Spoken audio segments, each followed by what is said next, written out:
What is going on, ladies and gentlemen? Hope you had a tremendous week. In this video, I'm going to be showing you how to prepare your space for a virtual tour shoot. We are starting right now. What's going on, guys? If you haven't yet, stop, go to our YouTube channel, click subscribe, and click that little bell too so you get notifications whenever we post a new video. You will be the first person to know. Thank you so much for the support, and now the video you've been wanting to watch.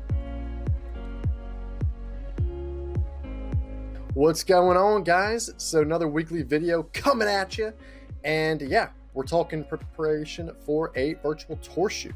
So preparation for a virtual tour shoot can seem pretty easy, pretty common sense, but a lot of people really leave out small details and it ends up turning the shoot into a whole mess, whether it's rescheduling, having to delete certain scans, and totally transforming the project. If you follow this guide to a T, I can guarantee you your space is going to be as prepped as humanly possible to create the perfect virtual tour. So let's get started. So obviously the first thing I want to talk about is cleaning everything. Cleaning everything, really easy. And this is something that you need to take into consideration what we're shooting. So for instance, if it's a real estate project, whether it's residential, commercial, you need to think to yourself, okay, we need to be cleaning countertops, the floors, the walls, pretty much anything, inside of the space, right? And it's really important to make a checklist of this. You can see here we have kind of a basic household items list: floors, countertops, cushions, steps, walls, things that you're going to pop out with the photos, with the virtual tour. Because if you see a spill on the floor, you're going to see that in the tour. It's something that, yeah, we could edit it out, but if it's not part of the deal where we didn't do editing, we're not going to do editing, then it's going to be a whole kind of awkward conversation of, oh, it's going to be an extra, $100 or so to edit this out, and the client's like, well, I didn't anticipate that. And it's like, all right, you're kind of stuck. So again, just trying to save you money at the end of the day. But this is very, very important. And the next one I want to talk about is no visitors allowed. So I have a lot of clients to this day. Momentum 360, we've done thousands of projects all over the world. And to this day, we still have clients that we show up and people are working there, right? Whether it's a hospital, conference center, etc. It's baffling to see people working in the space that we're shooting, and we distinctly tell them we cannot have anybody in the space, because then it's just going to potentially ruin the entire project. People walking around, they get caught in the virtual tour, then we have to edit that thing out, and then it's a whole mess. It really is a whole mess. So bottom line, if you're a large operation, what I would recommend is scheduling the shoot on a weekend when your average Monday through Friday 9 to 5 people aren't there. Other than maybe your executive team, you can just tell the exec team, take a weekend off, you'll be all right. They're going to be home, and then you can just go ahead and shoot. Easy peasy lemon squeezy. Got it? So that's that. Pretty common sense, right? This also goes decluttering with the cleaning, but it's important, again, for attention to detail, specifically with real estate. I know a lot of people, they take their staging very seriously, as they should, but sometimes they forget to declutter the place. So let me show you what I'm talking about. For instance, if there's a place, let's just say, in Old Kensington, where I just bought a house, right? And I go into the house and I see that, yeah, the staging set up, everything's set up properly, but, there's a drawer open, there's a pantry open. It's one of these things where, and again, maybe a door is open, right? Maybe there's some stuff on the floor. Again, this kind of falls in the category of cleaning up, but you just have to think, you need to get everything tidy and make it look organized. That's pretty much the whole concept here, is you need to make it as organized as possible, because if you're buying a property, if you're selling a property, you want to make your property, or the potential property you're going to live in, look as nice as you possibly can, right? So you need to do everything humanly possible to declutter. Definitely do that. You can see a quick checklist right here that our team has added. Clean everything off the kitchen countertops, remove the refrigerating magnets, clippings, children's artwork, etc. Personal photography. And this is cool too, is the personal items are very important, because I know with a lot of clients, like for instance, we just had a project in Chicago where they said, hey, we have a couple of our members and staff members personal office supplies. Can we blur it out? We can. It's just something that if you took care of that a little earlier in advance of the shoot, we wouldn't have to worry about that. The project gets finished quicker. You guys are happy. You make more money with this virtual tour, right? Make the bed, vacuum, sweep the floor, kind of the same process as cleaning up, right? This is a really exciting one. So the next one is great natural and building light. So natural light obviously is from the sun. You need to open up as many windows as possible, but you also need to take into consideration, guys, the building light. So this could be, lamps that are attached onto couches, or, stream lights that are coming down that just project a nice natural glow for the place. You need to think about, okay, are we going to combine the natural and building light? Are we just going to do all natural? Are we just going to do all building? You got to factor in the weather. And this is why, again, we recommend shooting on clear sunny days, because you get as much natural light as possible. More light in general is obviously better. That's without saying. But a lot of people sometimes they don't necessarily, think about that when shooting. And again, it's just something that the sun's natural. It doesn't cost anything. It's free. So open up a couple windows and the space is going to look a lot better for the virtual tour shoot. Got it. Some other things you can see here to make more natural light. Add more mirrors, bright color, new furniture, blah, blah, blah. All this stuff. You can guys read this on your own time. If you just go to momentumvirtualtours.com/blog/how to prepare for a virtual tour shoot, we'll take care of you. All right. The next thing I want to talk about is very, very important to us. It is creating a shot list for the photographer. So with the virtual tour, I'd say 99 times out of 100, we're shooting all of the space.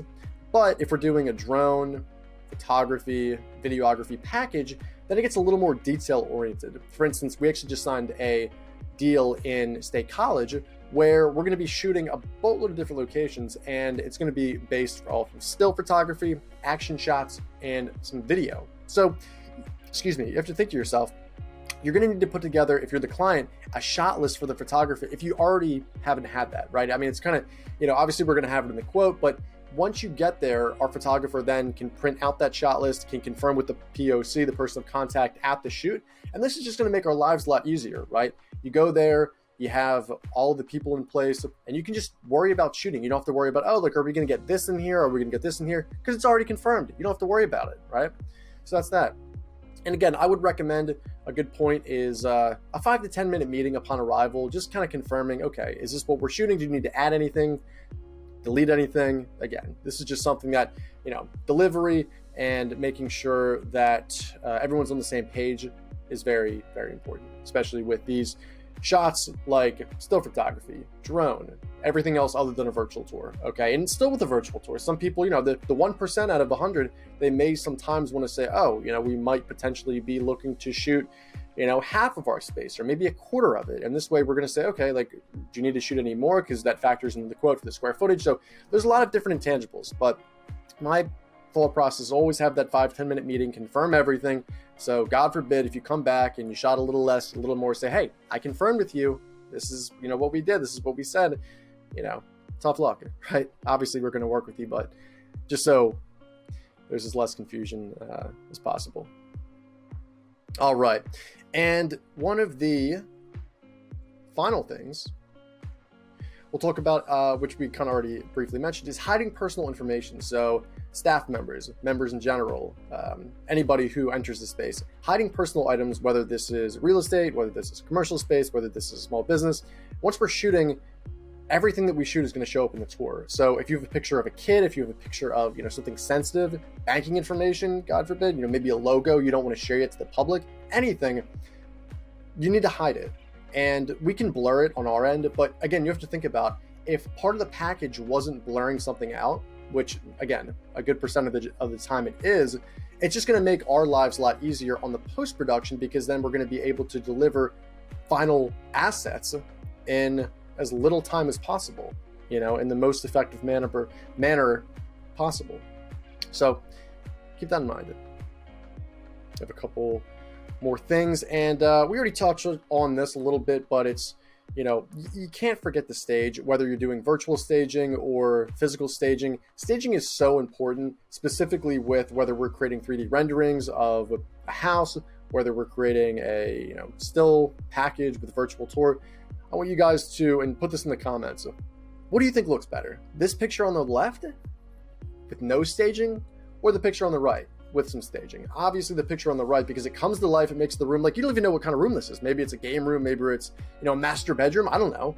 But as you can see from this furniture, looks like a family room, dining room, living room, maybe. again, depending upon the space, but you get the idea. It's bringing the space to life and showing them, oh, okay, this is what the space is for, this is what it's not. Again, best practices. And maybe you have to think about it like this too. If you're a seller and you stage your house in a particular fashion, and maybe you get a little creative with it, which we'll touch on in a little bit, then you might be able to get, especially in this market, more money for it, right? I mean, properties are literally flying off the market. You put a property in on the MLS, and within 5 minutes, you have 30 offers offers over asking for cash, right? It's crazy. So that's the kind of market we're in. So definitely stage. You need to do this 100%. Second to last, we're going to be talking about getting creative, and this is something that, again, you and I put right here to not get too serious about the project. A lot of people, they say, oh, we need to do it by the book, by the book, by the book. This is a virtual tour. It's content. It's fun, And if you think about it, something like it's too serious, then the project is going to come out too serious, and it might not be creative enough. It might not be, as pompous as you'd like, right? So think about really stepping out of yourself and just letting the project go. And again, think about some other different avenues that you want to incorporate with the tour. I mean, maybe it's incorporating another space. Maybe it's tagging out to a specific video, maybe, right? Just know that the Momentum team is here to give you creative ideas, but we also want to hear from you. I mean, this is your business. This is your listing at the end of the day, right? So we want to hear from you and just get together a pretty good game plan of how we can get creative and get as much traction to this virtual tour as possible, right? So that's that. And the last but not least thing I want to talk about to prepare for a virtual tour shoot is checking everything one last time. So guys, if you've read this, we have about 10 steps to preparing for a virtual tour shoot. What I would do if you were a client of ours or a potential client or a future client who's in the queue, I would reference this blog. And if you're a virtual tour provider, I would give this to your clients as well and say, hey, this Momentum team, they created a checklist of how to prepare for a virtual tour shoot. It's awesome, right? So now you're checking it one last time. You can print everything out. And this way, when you go to the final closing meeting, you can say, okay, here's what we need to do to prepare. And they're going to be like, oh my gosh, I didn't even think about that. We need to hide personal information. Oh, this is awesome. Thank you for being so attentive and thoughtful, right? It's going to be great. Yeah, so there's not much else I can say, guys, but that's what you need to do to prepare for a virtual tour shoot. It is, again, as easy and as difficult as you want to make it. So make it as, remember KISS, right? Keep it simple, stupid. And that's how I live my life. Very, very simple, but very, very effective. So guys, if you enjoyed this video, absolutely smash the like button a la Graham Stephan, and we will see you on the next one. Thank you so much. And like always, cheers. Bye.